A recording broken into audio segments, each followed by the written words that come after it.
நெடுஞ்சாலையில் ஓடும் மஞ்சள் நிற வால்ஸ்வேகன் பேய் காரின் கதையை பத்தி பார்க்க போறோம். காராக் ஹைவே என்ற நெடுஞ்சாலை மலேசியாவில் அமைந்துள்ள ஒரு அமானுஷ்யமான இடமாகும்.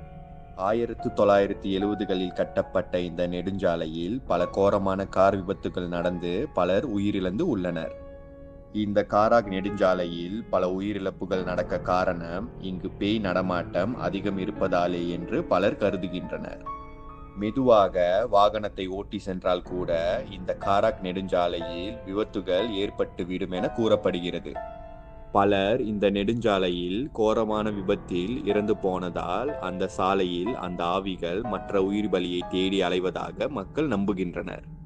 காராக் ஹைவே நெடுஞ்சாலையை சுற்றி பல அமானுஷ்ய சம்பவங்கள் மற்றும் கதைகள் கூறப்படுகின்றன.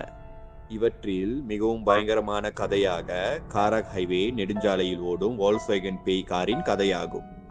இரவு நேரத்தில்